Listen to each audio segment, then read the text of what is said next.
knowledge. And within science, so many sciences, architecture, humanities and divisions of humanities, and law and medicine, political science, and so forth. Many, many, many departments of knowledge. And somewhere, I'm sure, at this university, there's a giant library. And in that library, there's so many books of so many different items of knowledge. So similarly, in the ancient wisdom literature of India, there's this vast body of wisdom or knowledge in different departments, and that wisdom literature is called the Vedas, V-E-D-A. Has different departments of knowledge. For example, two examples. One is medicine, and that division of the Vedas that deals with medicine is called Ayurveda. Anyone heard that one before? Ayurveda? Some. Okay, Ayurveda. I visit China a couple months out of every year. And in China, when I first started going there, several people asked, do you want to get some treatment from traditional Chinese medicine? They're happy with it and proud of it. They like traditional Chinese medicine. So similarly, there's traditional Vedic medicine, Ayurveda. And they can keep going. Science of architecture, Vedic architecture. Different schools, different periods of time, but a whole study, and it's not just how you build a building, it's the aesthetics of how architecture, how medicine, how every field leads to elevation of consciousness, because that's the goal of the Vedas. The human mission is awakening the potential of higher consciousness. So one part of that Vedic literature is the Bhagavad Gita. Vast. This is kind of like the undergraduate study. And then there's graduate and postgraduate study. So it's very well known in the world. I first came across it in college. I read 7 translations of Bhagavad Gita before I read number 8 over here. Understanding it's an amazing literature, but I also could understand that I didn't understand it. Then I was in a kind of a quest mode of searching for something. I didn't even know exactly how to define it. The place of higher consciousness. That's what I was looking for. The Bhagavad Gita describes it. It describes the systems to reach it through yoga systems. And yoga, when people hear in the West, hear the word yoga, means one thing: asanas. Your sitting postures, you get your yoga mat out, and you sit on a yoga mat, and you got a yoga teacher that teaches you different postures of yoga. And then maybe, usually, these days, one other element is pranayama. Prana means life air, life energy, and practicing controlling the respiratory system through air. The movements of air through the body is a whole science without the detail. And that's 2 parts of an 8-fold yoga system. That's chapter 6. And then there's chapter 3 and 5, that's karma yoga. And then there's bhakti yoga, and there's jnana yoga. There's different yoga systems. They all have the same purpose: higher consciousness. It's meant to help persons that have this inclination or that way of wanting to learn things and understand things, understand life and themselves by different systems of yoga. That's Bhagavad Gita. So I'm going to make reference to it several times. And you have copies available if people want one, right? No. No, I think... One day we'll have some copies for you if you want one.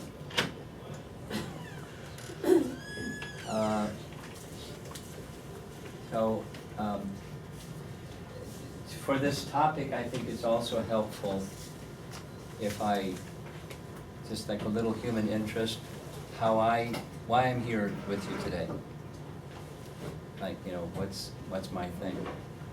So, when I was in college, a few years ago, I didn't know anything, about Eastern teachings, yoga, Bhagavad Gita. I didn't know how to pronounce it, to speak of the book existed. Just one day I was walking through the student union, Norton Hall it's called, and going to visit a friend from one side to the other side. I was passing by the conference room, and I saw a bunch of people gathered around the outside of the door, crowded around the door. So I was curious what's going on in there. So I kind of wiggled my way through the crowd at the door and went inside. And on the stage was Allen Ginsberg. Those of you that are American, you know who Allen Ginsberg is. At that time, the 60s, he was a famous or infamous poet that started the stream of consciousness style of poetry. And he was a big advocate of LSD, very popular guy, publicly advocating LSD. And he also had an interest in Eastern practices, Eastern philosophy. He had visited India. He liked mantra meditation. And so on the stage I recognized his picture. His hairstyle looked a little bit like Albert Einstein, kind of like hair all over the place. Only Allen Ginsberg also had a beard. So I recognized, big thick spectacles. So I recognized him from his pictures from before. And he was playing bongo drum. That was popular during the hippie days, bongo drums. And on the stage also was the person who later became my spiritual master. And the two of them were just visiting colleges from Boston, heading east. So I was from upstate New York. This was State University of New York University. And they were doing the same thing you were just doing. They were chanting Mahamantra. And because it was Allen Ginsberg as the one of the featured personalities, everybody in the room was highly intoxicated, flying around, and the room was filled with smoke, and it wasn't cigarette smoke, and all kinds of things. People were flying high. And so, because the nature of the audience, the chanting went on for quite some time and very little speaking, because people didn't have the concentration capacity in that state. And then a little simple explanation, introduction to Bhagavad Gita's message, and inviting people to come to the center that's across the street from the campus. Then they served some vegetarian meal. And that was it. And I left. But something happened that I didn't understand until later, and that is that sound vibration had a very powerful, literally consciousness transforming, life transforming experience in retrospect. Things started happening, things that I wasn't planning just kind of came my way, and I kept, curiously looking at the next thing and the next thing. And so I feel a sense of indebtedness and gratitude to my spiritual master for going way out of his way, crossing the ocean in a boat. He didn't have the funds for an airplane ride, so he just took a cargo boat crossing the Atlantic Ocean. Took a few weeks. Had 2 heart attacks on the way because it's very, very rough crossing the ocean.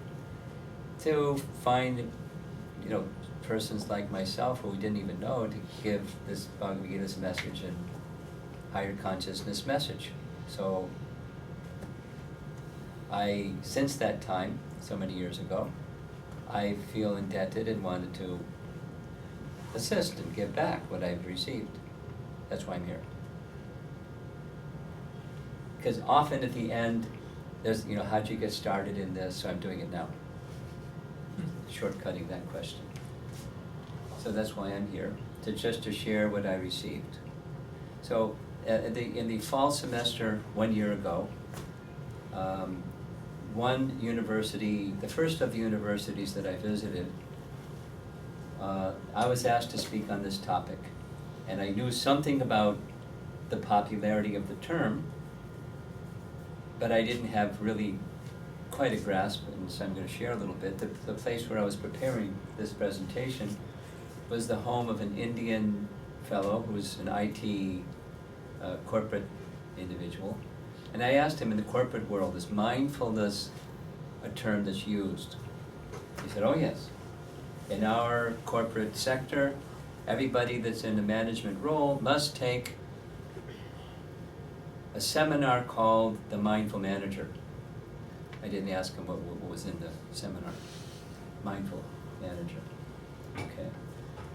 Then I went to the college, and the newly married wife who had finished her master's degree, just finished in the UK, I asked, in the UK, do people use this word? And she said, oh yeah.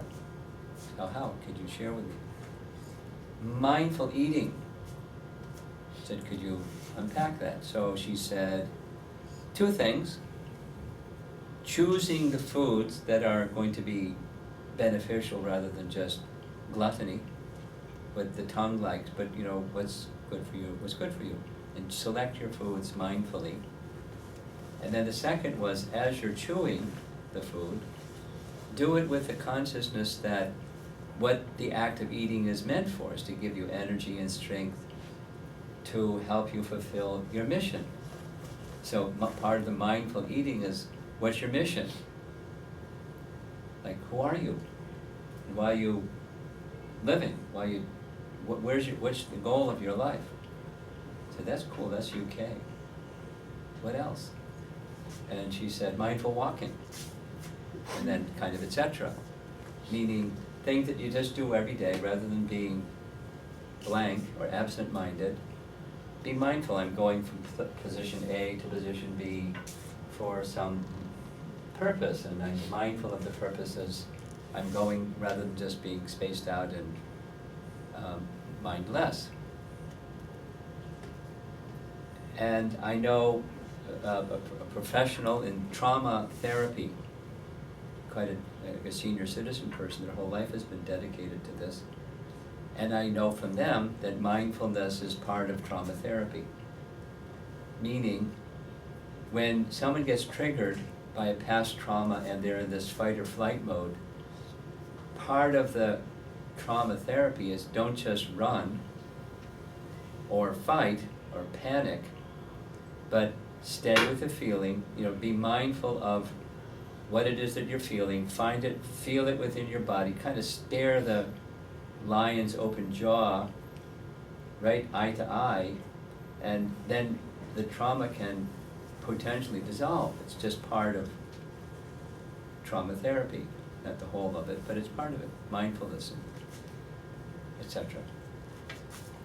So my understanding of this mindfulness term is that it comes from Buddhism. And maybe it doesn't, but that's my sense. And it's become, like everything in the West, it becomes commercialized. You get something and, green, soda pop or something. Because green is is a good marketing word.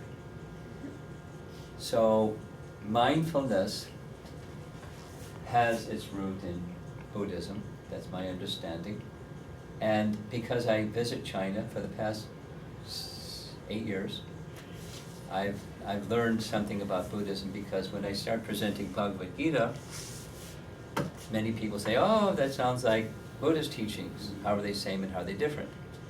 And who's Buddha and who's Krishna in your understanding?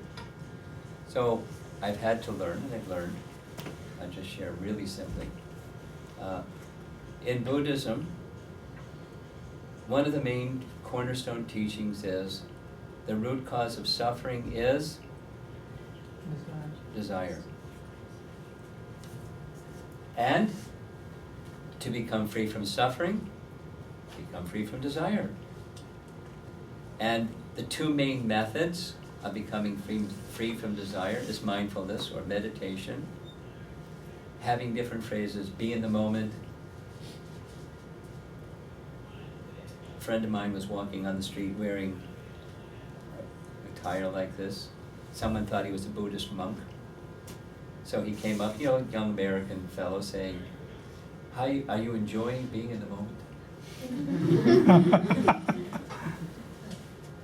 So, mindfulness, and the second is the life of goodness. Now, that's not a Buddha term. His is non-violence. The Sanskrit phrase is ahimsa, non-violence, compassion, and so forth. Cleanliness, honesty, truthfulness, mode of goodness. So the incubation chamber is mode of goodness, and the focus is mindfulness. And the purpose, well, we'll take a look at a Bhagavad Gita message again. According to Bhagavad Gita, there's 3 modes of material nature.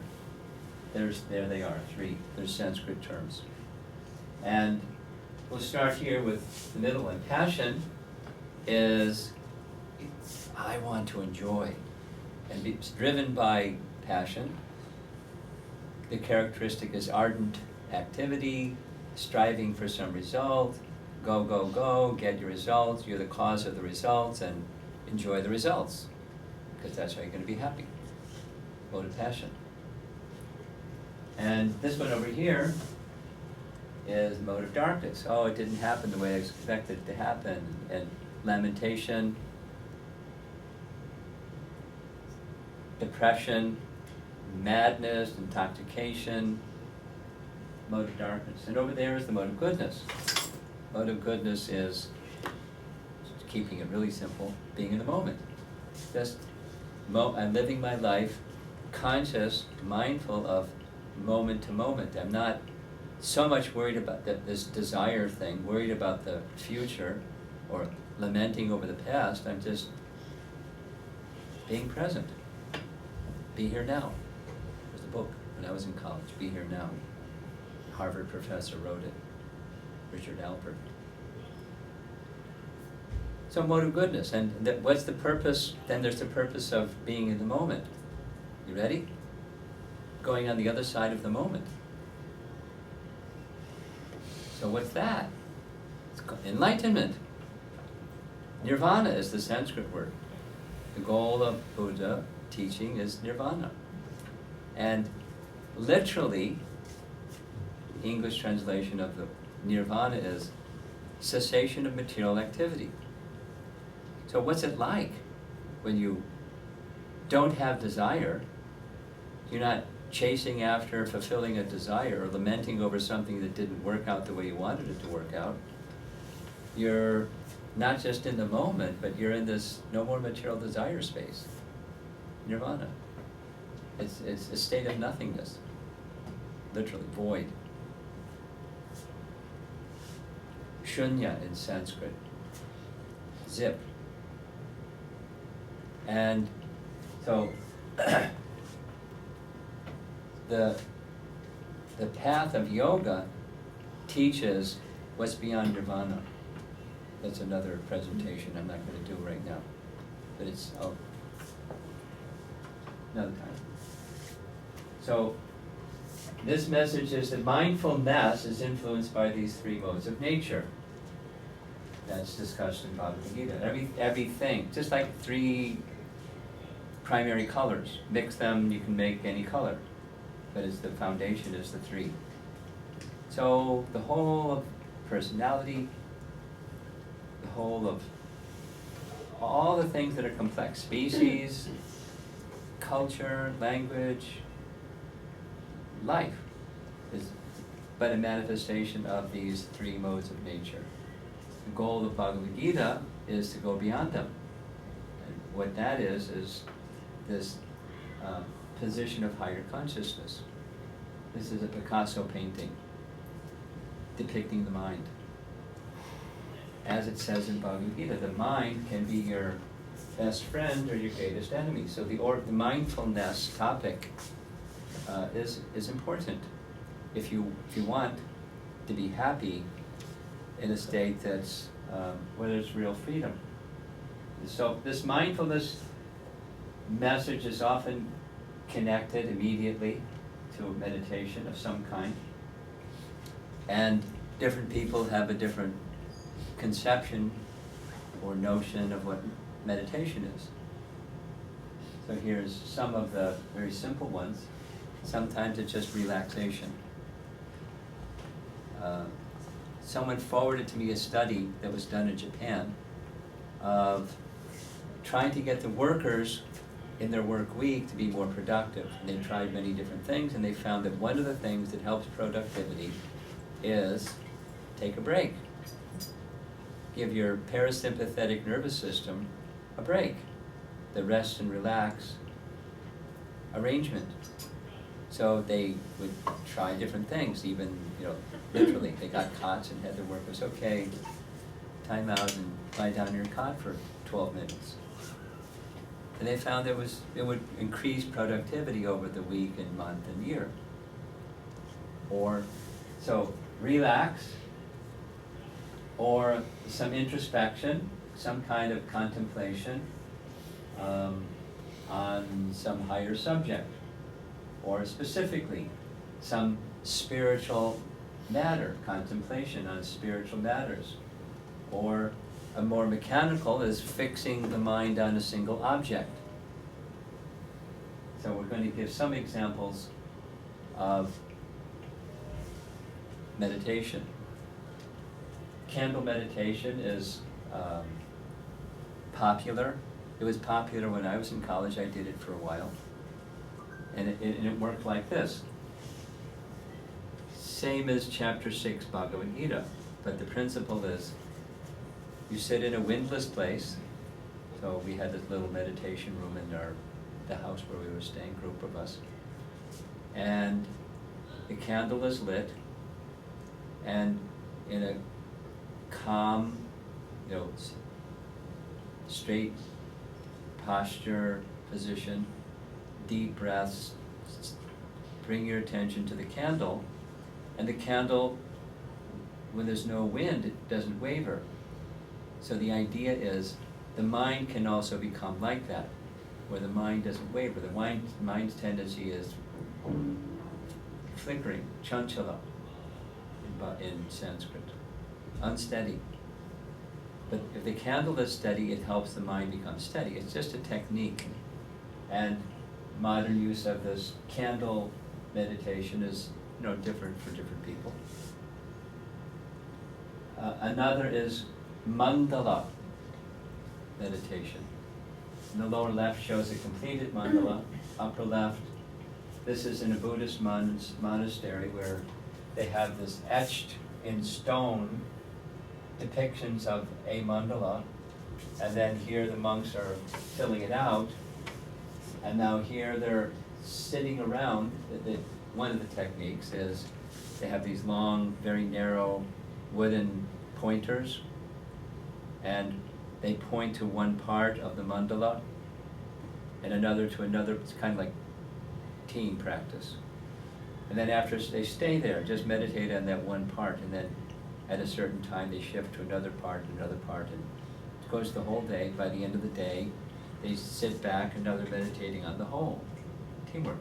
And the part is made a sum of, the whole is a sum of different parts. So it helps in their practice to bring the mind to this mindfulness, steady position. Some persons are a little familiar with chakra meditation. This chakra is energy levels in the spine. You need proper guidance because you can hurt yourself if you don't know what you're doing. But the spine has different energy focal points, and you concentrate the mind there, and you can feel energy and even heat. It's not an uncomfortable, it's a comfortable warm heat, and then stay there, and then move the mind to the next chakra and so forth.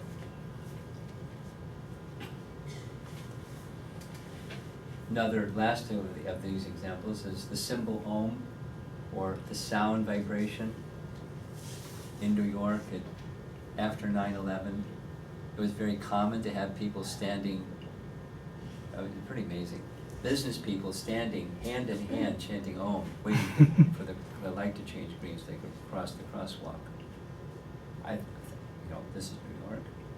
But because their safety bubble had been popped, they wanted some kind of, resonating shelter and calmness within. So that was something that people were doing. There's other examples. So these are all examples of different people's ideas of meditation. Here's another one. Last year, summer, in New York Times, there's a photojournalist that took interviews and photos of 108 leading yoga practitioners, some of them teachers, who take yoga practice not just as a exercise, but part of their journey, spiritual journey. So I selected this image in part because I know I can't do that. And I don't know too many people that can do that, but he's not just a gymnast doing a handstand, he's holding this pose. And to do that, beside the flex of his body, it requires a lot of mental concentration. You can't do it otherwise. It's part of yoga system. Say a lot about that. But yoga isn't the asanas that are done. There's a progression in this eightfold yoga system that leads to higher and higher and ultimate stages of concentration of the mind. The asana leads to that, part of this eightfold yoga system. Chapter 6. So this fellow has concentrated mind, but there's this text. This is the undergraduate study. The graduate study part of the Vedas called Srimad Bhagavatam. There's this text that says yoga and other systems that can take one to a place of higher consciousness. You can't stay there as long as the modes of nature are continuing to influence you. After some time, you come back down. Anyone that's done meditation knows that.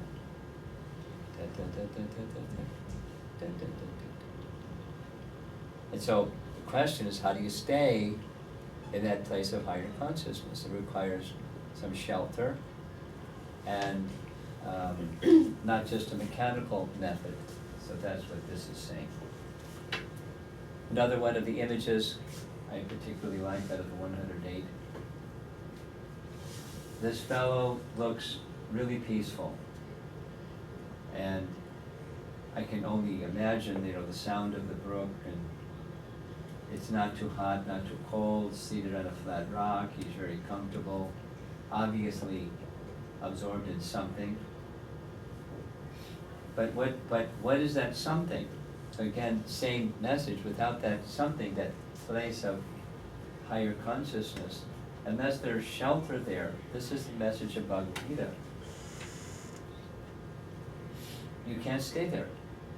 This isn't the permanent situation of life. What about everything else that we do in our life? Like develop your careers and all the other things that life is made up of. That place of higher consciousness can be accessed in all affairs of life. From the internet, this nice image is, again, a message of Bhagavad Gita, where the mind can remain, even when there's causes of disturbance, just like in the lake, when the rain is coming down, the surface of the water is disturbed. But this state of yoga, higher consciousness, fixed in mindfulness, even when there's cause of disturbance, one can remain undisturbed. That's the mature stage, the goal. And different methods are used, but the method that's described in the ancient Vedas, here's some picture of what the Vedas looked like before the printing presses. And before these, this is like leaves that are dried and treated in a special way, and a stylus or some instrument to scratch on them and leaves a mark on the leaf. And then they're bound in these wooden slats, and that's how the Vedas were preserved. Before they were put in this form, they were present through sound. So the whole process of transmission of knowledge, not terribly dissimilar from the university, meaning, supposing you met a doctor that said, I read lots of medical journals, I'm ready to do a surgery. Excuse me. Did you go to medical school? And, no, I read lots of medical books. So the training is through a teacher, through sound vibration. Certainly the Vedic wisdom follows that principle. So it just, these ancient Vedas took that which is previously available in sound form, passed on generation after generation, and then eventually put into a written form. And then printing presses, and now we can make them available abundantly. So in this wisdom literature, there's this divine mindfulness, not just mindfulness of a candle or some mechanical thing, but that place of higher consciousness. Just keep using that terminology. And one of the most effective means for all of the yoga systems, I listed some of them a little earlier, that's within Bhagavad Gita. The sound vibration of mantra is most effective out of all the principles of mindfulness. So this is the art of mindfulness, that's our topic. Mantra, Sanskrit word mantra, man refers to the mind, and tra is from the chayate, from means to release or free, to free the mind from material conceptions and conditioning conceptions, so you have a freer state of mind. You can contemplate deeper things without the constraints of conditioning. That's what mantra does. Just like in my hand I'm holding this little device that changes the slides. So supposing I was thirsty, I had to put the little device down so I can go pick up the water. Similarly, the mind is filled with conceptions, conditioned conceptions, and mantra helps release the mind from all of that, so the mind can become connected to this freedom state. And so there's principles of sacred sound, different than even material sound. Material sound alone is powerful. High frequency sound can shatter glass. Certain frequency of sound can be used in weaponry. You can paralyze people or kill people. Our tax dollars are helping the government find out ways to do that. Sound can be used in healing. A few years ago in New York, New York Times had a 2 days running full-page ad from a major hospital in New York City that's famous for cancer cure. So their full-page ad was saying, we use sound to help cancer treatment. We use the same technology as everybody else, but our added thing is sound. So sound, there's this whole article written on why sound heals. Not only that it does, but why. And similarly, music can act as medicine. Of course, depends on different types of music can act differently on your consciousness. During the month of July, someone forwarded this to me. That's where these other references come from, by the way. There's, in Spain, a now retired neurologist who, during his professional career, had a fascination for Sanskrit. And when he retired, he spent some years something like 12 years, using his neurology savvy, CAT scans and this and that, to test what happens to people, because there are people in India that are very dedicated to Sanskrit recitation, several hours a day. There's schools that's what they do. I learned this from visiting China. There's schools that the kids in their special Confucius school, several hours a day, they just recite ancient texts from the wisdom people, Lao Tzu and Confucius and so on. And it has an effect. His studies show two main things. The awareness lobes in the back of the brain become about double in size, just physically, compared to people who don't do the same thing. And the memory retention is between 2 and 3 times with that which people that don't. So if you want to do well in your exams and your career, become proficient in mantra meditation, you'll become better at school and better in life. So this is mantra meditation. The challenge of it is the mind is always moving, and mantra meditation, the ear, keeping it simple, the hearing process has the power to conquer the mind.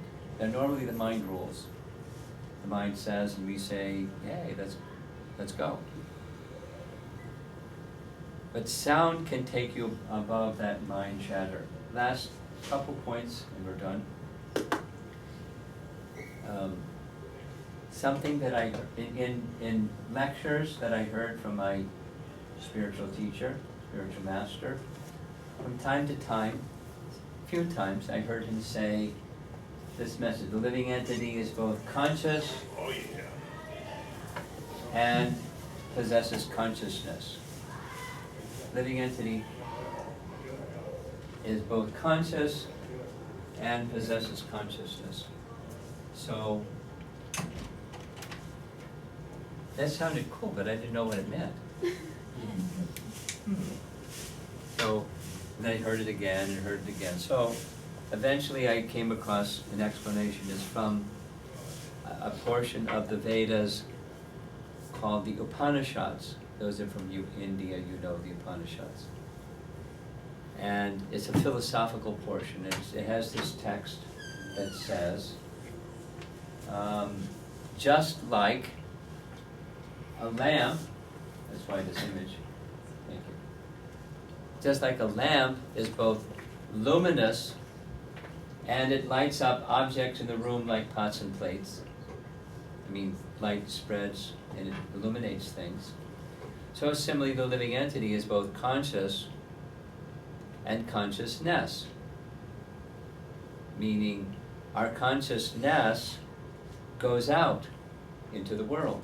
And one of these Eightfold Yoga System teachings is pratyahara. You bring consciousness back and consolidate it within. And then come stages of meditation to the stage of trance. So mantra meditation is to direct consciousness to that sound. And when consciousness is directed to that sound, you connect with what lies beyond nirvana. What lies beyond the temporary, or material activity, or your material desire. What's beyond? Like, who am I really? That question that you don't ask very much, but it connects you with that. I've taken this image from Michelangelo's Sistine Chapel creation. Over here is God's hand, and over there is Adam's hand. And the lifeless hand of Adam, just by the touch of God's hand, and life comes into Adam's body.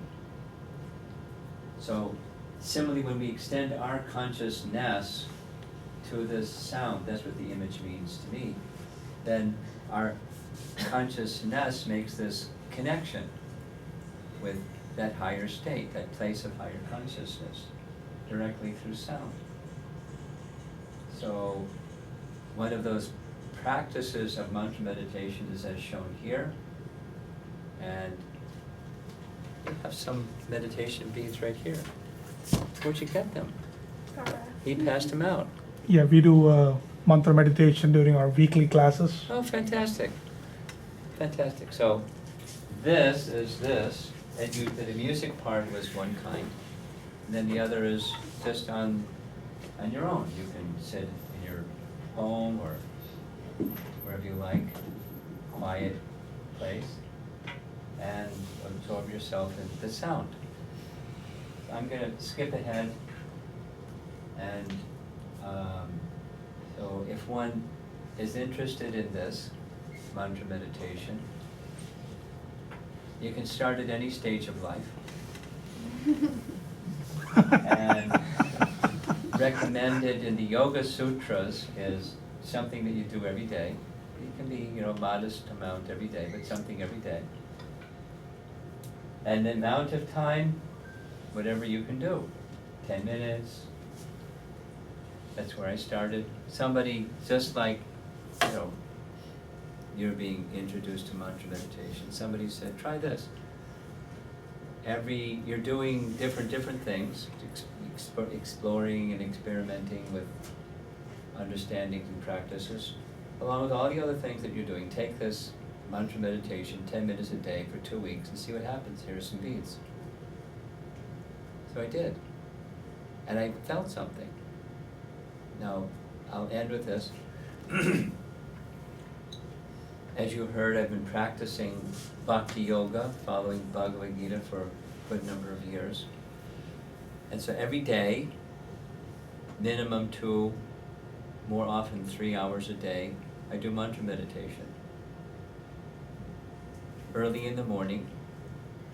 The best time is early in the morning. Best time for any mode of goodness activity is early in the morning. Passion is the middle part of the day, go, go, go. Night is rest, letting the cells of the body rebuild and restore and so forth. And then the early morning is mode of goodness hours. That's best. So 2 to 3 hours every day for the past 48 years has a cumulative effect. You can leave it to your imagination. And how can you do something of that standard of commitment unless there's some experience? There's an experience. But it started with 10 minutes a day. And I found it, even in comparison to the other things that I was doing, the candle meditation and zazen and a whole bunch of other stuff, most effective. So that's the topic, the art of mindfulness, kind of like a panorama of things. Let's see if there's any discussion, but I'll just share with you one thing. In some places where I made this presentation, there was the request, I'd like to learn more, like how to do it. I made a presentation very similar to this in China. The audience was yoga instructors, not just yoga students. And they said, wow, can you show us how to teach this to our students? Because we'd like to learn how to teach it, in addition to the asanas and the pranayama, the mantra meditation, musical part, and the other. So, that's part 2. Mantra meditation workshop. Is there any discussion? You have something? If you can talk about the mantra itself. Mantra itself. Okay, look at this.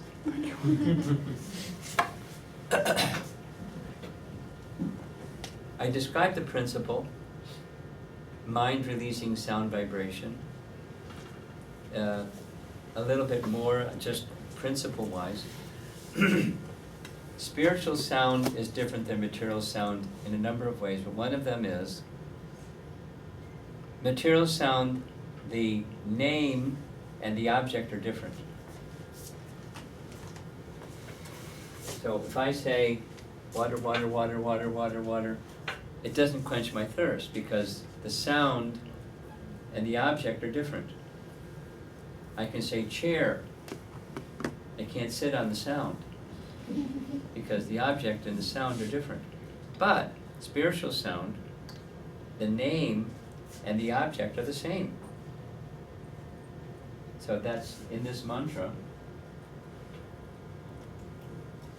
There's 3 words: Krishna, Rama, and Hare. So the meaning, Krishna, is the all-attractive. Rama means the reservoir of all pleasure. Those of you that are from India, you may know. Krish means attract. And Krishna, the all-attractive. So that my mind is distracted. Let my mind become attracted to the all-attractive, Krishna. It helps the mindfulness principle. And the sound and the object are the same. And Rama, reservoir of pleasure. We're pleasure-seeking entities. We want to be happy. Go to the reservoir of pleasure and all happiness is there. That's the meaning. Then the object and the sound are non-different. And Hare is, keeping it simple, it's a vocative. Vocative is a Sanskrit term, means you're calling someone, like, what's your name? Hemal. Hemal. Hemal. Yeah. Hey, Hemal. That's the Hare part. You're calling the energy of. It's in New York, it's hey, yo. So, Hare, Krishna. Even if one doesn't know the meaning, the sound vibration creates an atmosphere of auspiciousness. Its effect, initial effect is the Sanskrit terminology, but it cleanses the dust accumulated for years together on the mind, the contaminations, unclean, cluttered mind, just stronger than dirt. It has that potency, and so that's experienced. The mind becomes, so that's the meaning, that's the function, and as one matures in consciousness through mantra meditation, it carries one. This is, our part 2, the how to, or the mantra meditation workshop. It carries you to this place of higher consciousness. It awakens the dormant consciousness within. Say one other thing about that, a little more about the mantra.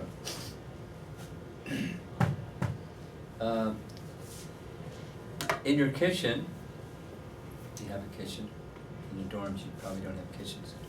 In your parents' home, in the kitchen, there's probably some seeds of some kind, maybe like, say, beans or something, lentils.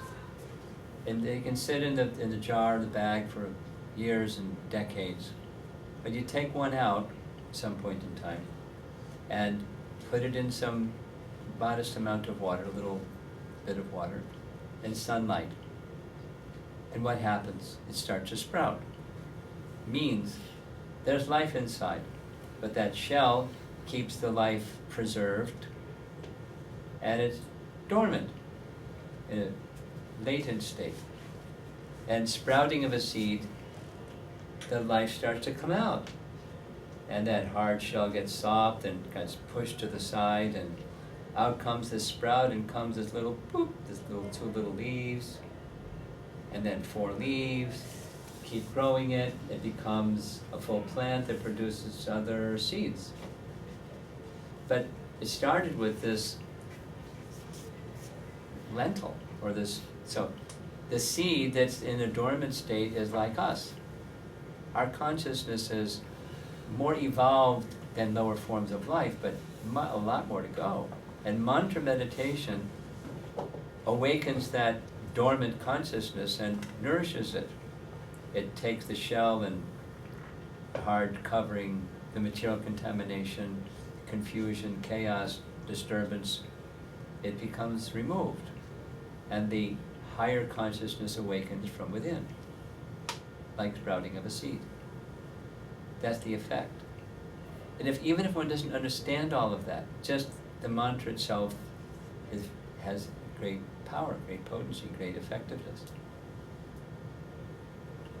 And then one can start to understand all those things in the course of time as consciousness awakens. And these wisdom literatures help explain, hey, what's going on? Oh, that's what's going on. And then how to stabilize and live your life resonant with that higher consciousness so it doesn't come back down again. The path of transcendence, the path of yoga. So that's a little bit about the mantra.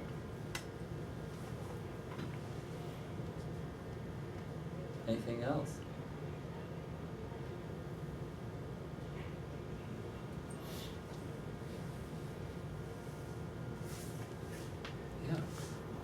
Yeah. So is the mantra just for the art of mindfulness, or there is something beyond that? What's the ultimate goal of? The goal is higher consciousness. I can describe that higher consciousness in different ways, but let's just keep it simple. It's not like there's something after higher consciousness. The living entity, according to Bhagavad Gita, eternally exists. Doesn't come into being. New souls aren't going to come into being. We eternally exist. And there's different levels of consciousness that we are experiencing in the past, we have experienced in this life and in previous life, and even different species of life. Now in this human form of life, the opportunity is there for the culmination of a consciousness of a living entity. That consciousness of the living entity goes beyond the temporary. So there's description. So if you rather than elaborate on that topic, it's right in Bhagavad Gita. Chapter 6, text 20 through 23. Later, when there's more Bhagavad Gitas for all of you to read, you can look it up and it gives a description, what that place of higher consciousness is, how it's subjectively experienced.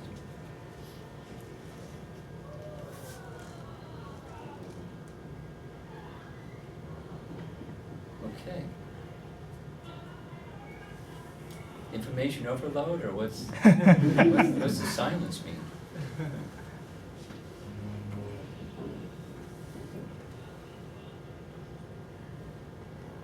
Okay.